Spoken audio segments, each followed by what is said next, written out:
viidiyoo xiqqoo isin dhaggeeffachiisa. Akkam jirtu hordoftoota kiyyaa ana jira galata rabbii isinillee bakka jiraattanii seenaan kun yoo isinitti tolee itti fufii paartiitii yoo jettanii sagalee guutummaatti nuu fidii yoo jettanii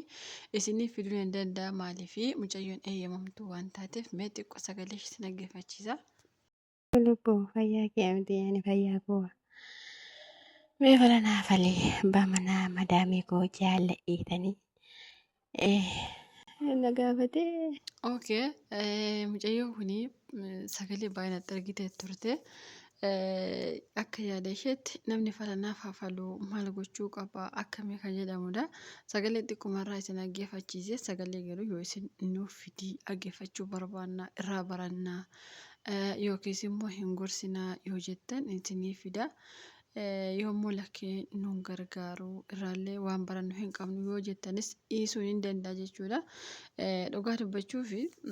waan kana gaafa seenaa namaa isinitti himu akka qoosaa wayii yookaas immoo namoonni viidiyoon hojjedhullee namoonni tokko tokko kijibaa wanti kun dhugaa miti namoonni jedhanillee ni jirani. Garuu sagalee ijoolleen baay'insa sagalee na ergiti. Ani tokkoffaa akkuma isiniin jedhe sagalee keessan gadi baasuu hin barbaadu jennaan baay'een keessan lakkii sagaleetiin nuuf himi nutu sagalee ergataa maal nu dhibinaan jettanii ok ergisiin eeyyamamaa taatanii homaatti akka rakkoo hin qabu ani isinii baasuu hin dadhabu sagalee keessanii. Ok mucayyoon kun yaadni ishee yaada dheeraadha sagalee ishee yoo dhaggeeffachuu barbaaddan guyyaa biraa koomentii jalatti naaf barreessa isiniif fida jechuudha. Maaltu akka ishee mudatee fi maalirraa akka isheen geesse tokko lama natti himtee jirti. Dhugaa dubbachuuf gaafa tokko abbaan manaa maadaamii nu jaalate ilmi maadaamii nu jaalate waan akkasii gaafa jettan sheemii isin qabata jechuun nama tokko sheemii illee hin qabatu garuu waan gaarii wayii itti fakkaachuu danda'a. Waan baqqaan jira mere amma mucayyoon kun waan baay'ee dubbattee sagalee afaan isheerraa yoo dhageessan irra gaariidha. Viidiyoo sagaleen ishee baay'ee rikoordii godhee waan jiruuf jechuudha ofuma ishee natti ergitee jirti.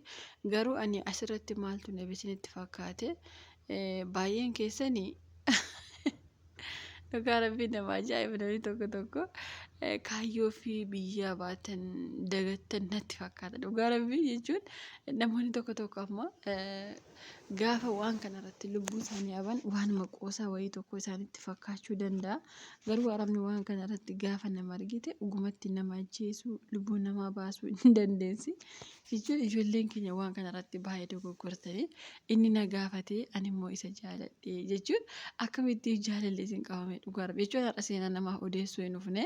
akkasumatti noormaalii viidiyoo hojjechuu barbaade jechuudha. Tokkoffaa seenaa namoota isinii fidu yuutuubii kee laayikii illee gochuutti hin jirtanii maal akka ta'e ayidoon naaf hin galle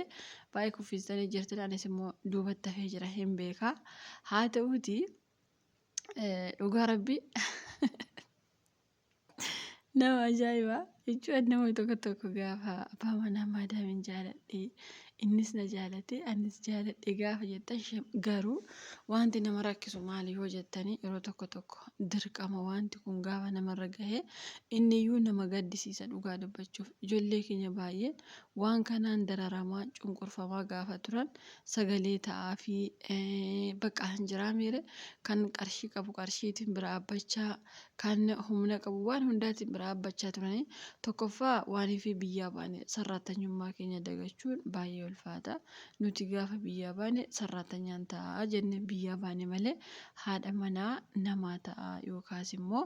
maadaamii kiyyaarraa abbaa manaa fudha jedhee miti ka biyyaa baane. Kanaafuu baay'een keessan booda gortanii ani kanaaf biyyaa bahe jechuun ani kanaaf jaalatame inni kanaaf na jaalate I don't know hagamaan otoo arabni isin jaalate an dhuguma rabbi isinitti hima hagamaan arabni si jaalachuu dandeessi waggaa baay'ee yoo ati bira turte si jaalachuu dandeessi garuu hagamaan waan kana yoo si gaafate dhiirri hin gaafata abbaa barbaade homaa takka rakkoo hin qabu jechuun ijoolleen keenya baay'een ani gurraattii ta'e yookaas immoo ani fokkistuu ta'e maaliif na gaafata edaa ani hin bareedaayi haga jedhanitti kan ga'antu jira jechuudha. Noo bareeddeef miti. Yeroof sitti fayyadamuunsaa isaaf waan gaariidha. Fakkeenyaaf haadha manaa sitti seeraan fayyadama yoo ta'e siin immoo akka sareetti sitti fayyadama jechuudha. Sababiin isaa ati lafaa uftee kabajaa hin qabdu haati manaa isaa garuu haadhuma manaa isaati nikaa irraa qabaa akka barbaade ishee gochuu miti jechuun injiraa miire ishee qusachuu danda'a jechuudha. Isiniin garuu akka barbaadetti isinitti taase akka saree tokko isin ilaala jechuun gaafa arabni waa kana irraa jaalalli isin qabe akka sareetti of ilaala. An dhuguma rabbi isinitti baqqa'anii sareerra adda miti jedhaati of amansiisaa malee arabni akkatti na jaalate akkatti na gaafate mee mala naaf falii mee akka mangoodhaa mee jaaladheen jedha mee amma namoota baay'een na gaafate dhugaa rabbi isiniin jedha jechuun namoonni baay'een sagalee illee naa kaa'anii akkasitti itti faan jira kan jedhee faan jira dhugaa dubbachuuf sagalee naa keessee waan akkasii gochuun jira mee akkam godheerraa deebi'aa baay'ee jaaladhaa isa dhiisuu hin danda'u innis baay'ee na jaalataa waan akkasiifatti seenaa keessan himattanii fala naaf falii kan jettaniifi kuni fala hin qabu an dhugaa dubbachuuf namoonni baay'een fala isiniif faluu danda'u ani garuu haga dandeetti isin abaara dhugaa rabbii maaliifi lafaa kaatanii jaalalli irraa na qabe akkamitti isin qabaara warraa jaalalli osoo arabni kun warqii isin irraa galaaftee akkamitti arabarraa jaalalli nama qaba hin danda'ama dhugaa rabbii hin danda'u akkamitti illee jaalalli arabarraa isin qaba.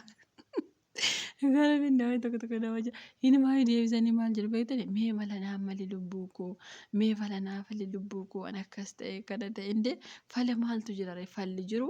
waan maqxanii fi itti obbaafattanii isinitti obbaafatee qabbaneeffattanii gubaa keessan diqaalaa keessan baatattanii gara biyyaa galuu ala baatanii kadhachuu karaatti bahuu diqaalaa arabaa waliin rakkachuu kana yoo isinii falli malee mee mala akkamiin namaaf alaamama fakkeenyaaf mucayyoon mala naaf mali mee lubbuu jaaladheen jira na gaafatee jira mee mala naaf malee maal jettu gamma kana dhugaa rabbii ayidoon nanira tokko ijoollee baay'ee keessaa yoo arrabsu ati maa nama dheekkamta ati maa maalii taata ka jedhan baay'eetu jira dhugaa rabbii. Jechuun akka isinitti eekamuu fi osoo hin taane anaaf waan naa gootan hin qabdanii yoo baddan matuma keessaniif baddanii yoo jireenya gaarii jiraattan illee matuma keessaniif jiraattan garuu namni tokko osoo beeku akkamitti gara baniisaatti deema dhugaa rabbii inni na gaafate akkasitti na jaalate hinumaa arabni gaafa isin jaalate gaafa si jaaladhe isiniin jedhe dhugaa rabbii isiniin jedha mana sanaa deema bakka. Baa mana sana indee mannachi malee jiru mana kumaatama meeqa biyya arabaa iddoo feete jira dhugaa rabbii inumaayyuu deebistanii ka arabni dirqamallee osoo ta'e araba komachuu dandeenya fakkeenyaaf arabni tokko waan akkasii narraan gahee gudeeddaan narraan gahee maalii ta'e jennee araba komachuu dandeenya garuu ka ofii shakkatti lafaa kaatee arabarraa jaalala qabe lubbuu mee mala naa malee lubbuu mee akka indee akka maal akkamii akkasii malu feetamee dhugaa rabbii isiniin jedha anarra sila namarra haasa'uun dhufne warruma mala naa malee sagalee namaa hedduu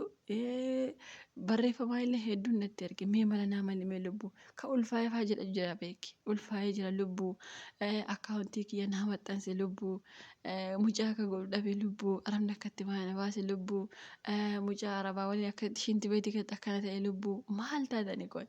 eenyuun sagalee isin an dhugaa rabbi isinitti himaa jaalattanis jibbitanis baay'een keessan na jibbuu dandeessu waan kanarratti keessaafuu warri shamarran tokko hin jiraa miire waan kana nama balaaleffatu hin jaalattanii namni waan kana hin jaalani nama ofiisa itti jirudha kun beekamaadha dhugaa rabbi isiniin jedha. An dhuguma isiniin jedha mucayyoon tokko seenaa isheen natti argatte maal naan jette beektani ulfaahee jira. Kan na ulfeessillee ilmuma arabaati garuu mana sanaa deemee jira mucaa qaba akkaawuntii kiyya naaf laxxafii yookaas immoo miidiyaa irratti naaf baasi atis immoo haga rabbii si kenne na gargaari naan jette garuu gadi fageenyaan ishee gaafadhe ture dirqamaa immoo fedhii keetii immoo jedhee gaafanneennan gaafa dura maadaamiin koo mana hin jirtuyyuu fedhii makootiidha jettee jennaan yeroosuma bilookii ishee godhe jechuudha tarii atis dubartiidha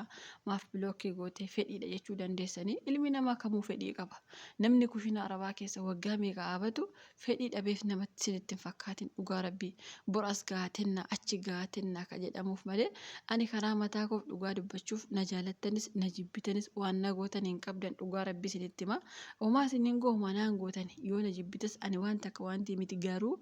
akka nama tokkotti maa isinitti beektani namoota qarshii waan akkanaaf kadhatu hin gargaarina maalummaan mata naa dhaabbattu haaduutu yoo feete reeffi ishee gara biyya haa galu dhugaa rabbii isiniin jedha mucaan kiyya du'uu fi diqaalaa rafaa jibar maaliin kiyya akkas ta'ee ani kan